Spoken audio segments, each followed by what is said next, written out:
There you are. Can we talk?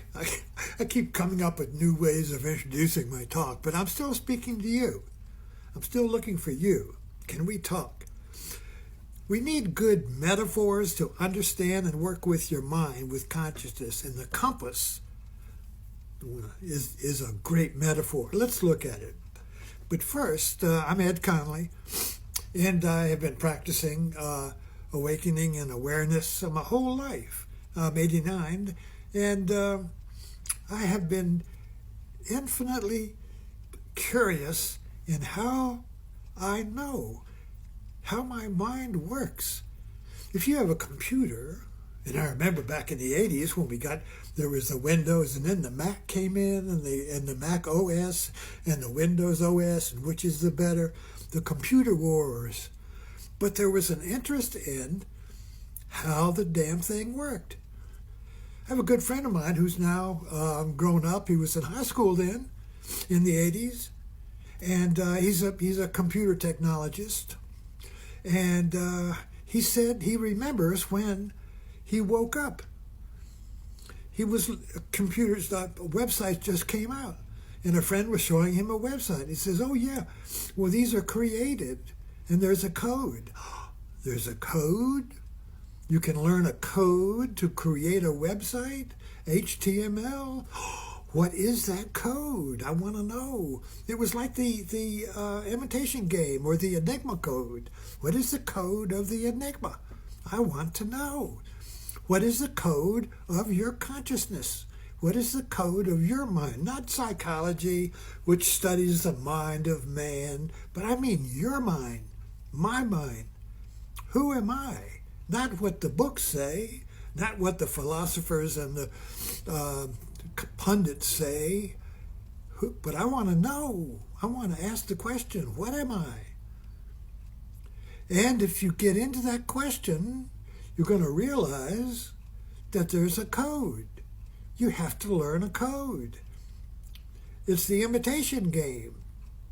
The conscious mind imitates a machine.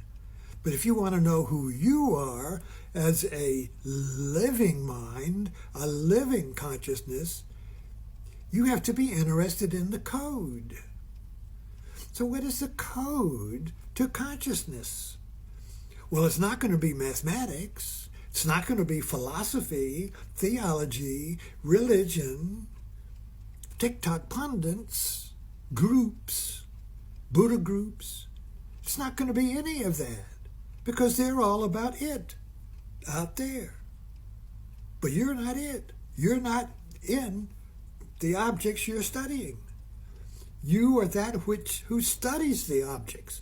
You are that who reads the books, who watches the TikTok, who talks on the TikTok, who listens to the pundits, or goes to the groups, the Buddha groups, hoping to discover who I am. But they're not going to tell you, because you're not there. You're missing. There's a story of the 10 men. I've used Zen language as a code to understand consciousness. So let's get into the story. There were 10 men, and they crossed a river. And when they got to the other side, so, is everybody here? Is everybody here? You count. So 9. There's 9 people here. And each one counted, yes, there's only 9 people here. Somebody's missing. Oh my God, we lost somebody. A stranger came by and said, let me count. He counted 10. But he was wrong. Now, if you count the 10 men in the story and the stranger counting, and you come up with 11, you're wrong too. Who is the 10th man? Who is the 10th man? See, this is code. This is code. Zen cones are, or metaphorical speaking, is code. You have to crack the code. So what is the answer to the 10 men? Well, the answer is that the counter is never counted. I don't care what you count, what you read, what you study, what you look at, what you talk to. You are never there as the object. You are aware of it. So everything you study Lost the damn TikTok jammed. I have to restart it. I don't know where I left off. So we're talking about erasing the layers of me, that are my identities, everything I've identified with when, as an American, as a man, as a local, my Blackstone, family, everything. When you start erasing everything, the question erases it. What am I? What am I? You've got to ask that question persistently, with great faith, with great persistence, and with great, this what am I is the great doubt or question of Zen. What am I? You're never going to come to an answer because you're always the counter trying to count the answer. What am I? I'm this, I'm this. Oh, I'm successful, I'm a successful this. That's just another it, another pronoun.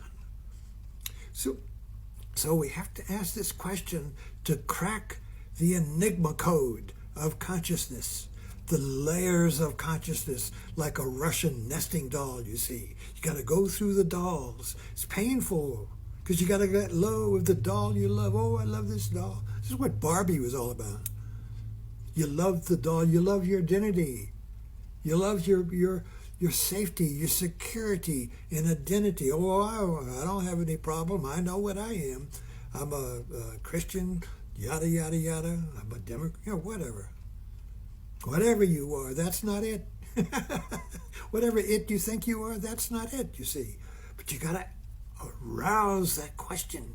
You got to arouse that fire. You got to arouse that doubt. You got to arouse that suffering. You got to arouse that angst. What am I? Where can I rest my mind?